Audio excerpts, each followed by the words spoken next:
Bismillahirrahmanirrahim. Alhamdulillahi Rabbil Alamin. Alhamdulillahi la ihsanihi wa syukru lahu ala tawfiqihi wa amtinani. Wa ashhadu an la ilaha illallah ta'ziman li sya'nih. Wa ashhadu anna Muhammadan abduhu wa rasuluh ad-da'i ila ridwanih. Sallallahu alaihi wa ala alihi wa sahbihi ajma'in. Assalamualaikum warahmatullahi ta'ala wabarakatuh. Ang lahat ng papuri ay tanging sa nag-iisang dakilang tagapaglikha lamang. Pinupuri natin siya ng pagpupuri na may kalakip na pagmamahal at pagdadakila. Hinihiling ko sa Allah subhanahu wa ta'ala na pagkalooban tayo ng kaalaman, ng kapakipakinabang, at tulungan tayo ng Allah subhanahu wa ta'ala na maisabuhay natin kung ano man na ating nalalaman. Mga kapatid sa pananampalatayang Islam, mga mahal na mag-aaral, narito na po tayo sa ikatlong yugto ng ating pag-aaral, at ang paksa na ating tatalakayin inshallah ta'ala ay nauukol sa pagsasabuhay ng bagay na ating nalalaman. Mga kapatid sa pananampalatayang Islam, mga mahal na mag-aaral, nakuha natin noong nakalipas na napakahalaga ng kaalaman. Napakahalaga ng kaalaman, ang kaalaman sa pananampalataya. Ang makilala natin kung sino ang ating tagapaglikha, ang malaman natin kung anong ating relihiyon at kung paano natin ito sa buhay. Makilala natin kung sinong huling sugo ng Allah subhanahu wa ta'ala. At ang kaalaman na ito, mga kapatid sa pananampalatayang Islam, ang dahilan upang tayo ay mag-aral ay upang isabuhay. Ang dahilan ng ating pag-aaral kung bakit tayo nananaliksik ng kaalaman ay upang ito ay ating isabuhay. Sapagkat kung ang kaalaman ay hindi isinabuhay, ito'y kaalaman na walang kabuluhan.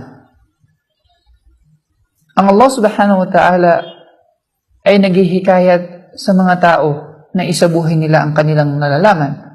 At kung hindi nila ito isasabuhay, ito'y napakalaking pagsuway sa Allah subhanahu wa ta'ala. Sinabi ng Allah subhanahu wa ta'ala sa maluwalhating Quran, يا أيها الذين آمنوا لم تقولون ما لا تفعلون كبر مقتا عند الله أن تقولوا ما لا تفعلون. O kayong mga mananampalataya, bakit niyo sinasabi ang bagay na hindi niyo naman ginagawa? Napakalaking pagsuway sa Allah subhanahu wa ta'ala, kasuklam-suklam sa Allah subhanahu wa ta'ala, na kung saan sinasabi ninyo ang bagay na hindi nyo naman ginagawa.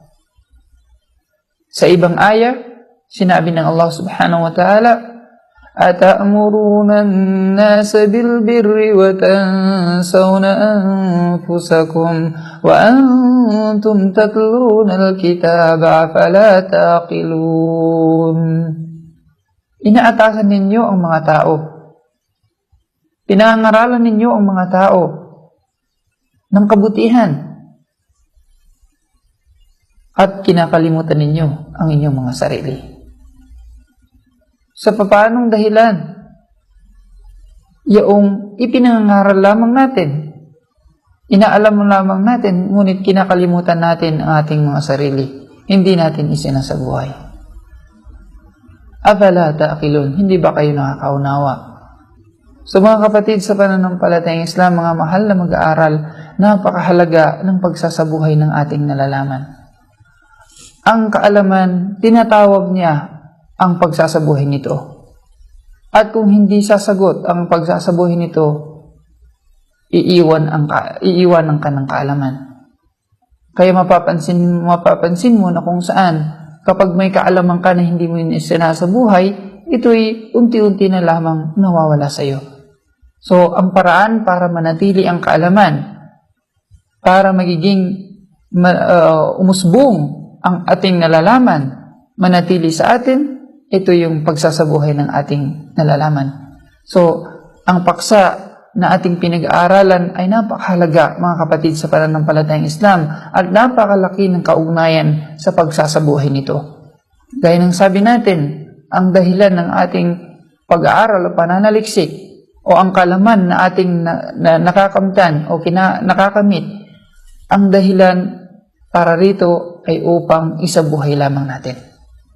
Sapagkat walang pakinabang ang kaalaman kung hindi ito isasabuhay. Sinabi ni Al-Hasan Al-Basri rahimahullah ta'ala, "Ta'allamu ma syi'tum an ta'alamu, falan yujazikum Allah ala al-ilmi hatta ta'amalu, fa inna sufaha himmatuhum ar-riwayah, wa innal ulama'a himmatuhum ar-ri'ayah."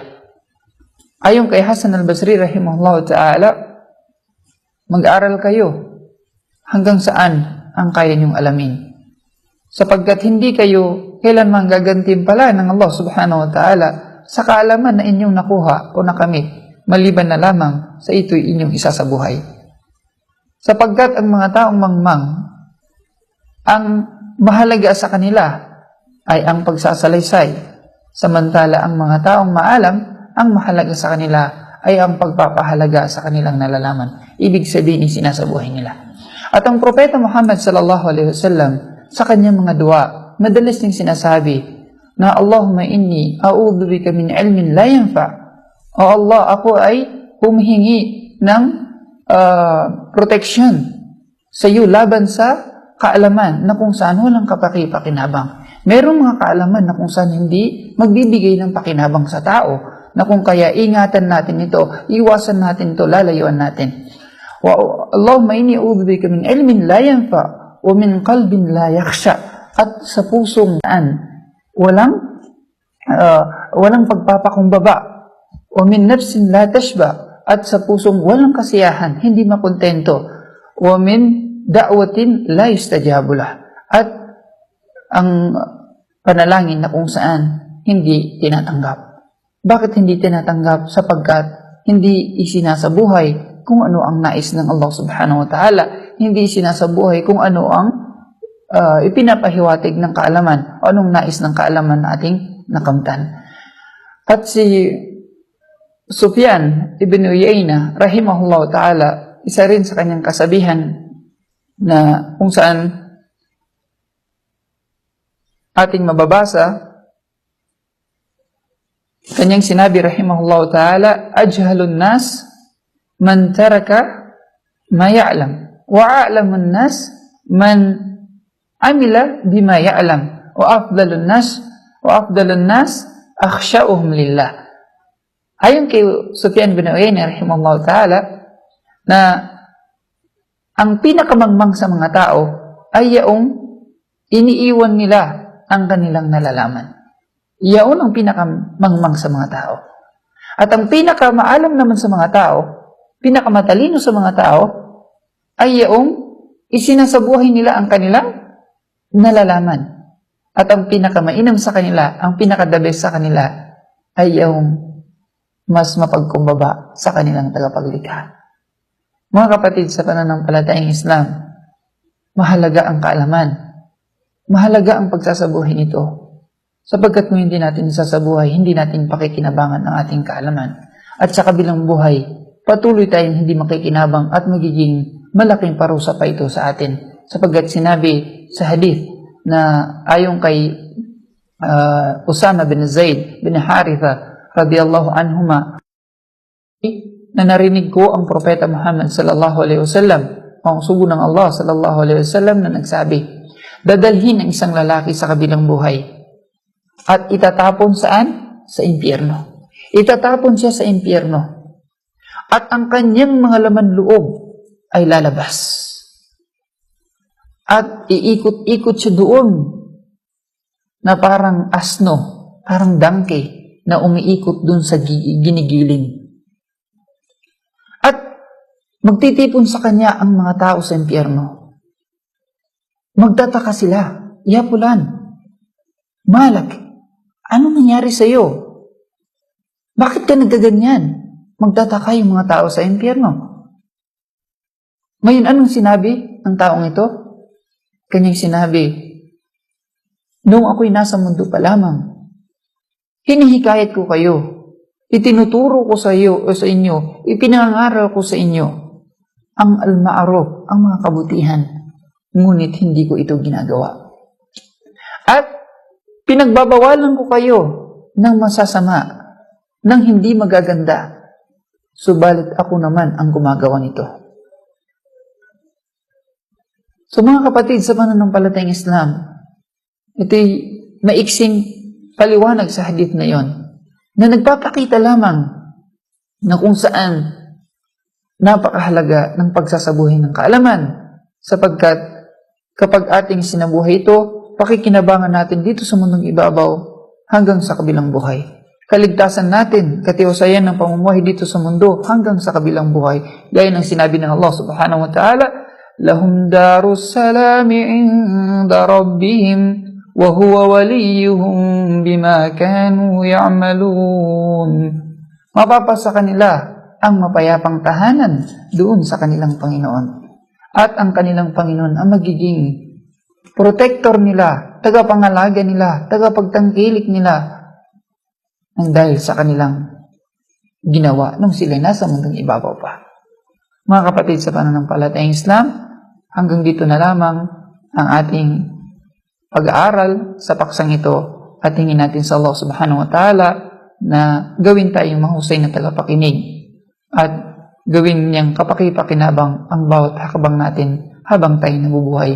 Maraming salamat po. Subhanakallah bihamdik, asyhadu an la ilaha illa anta, astaghfiruka wa natubu ilaik. Wassalamu alaikum warahmatullahi ta'ala wabarakatuh.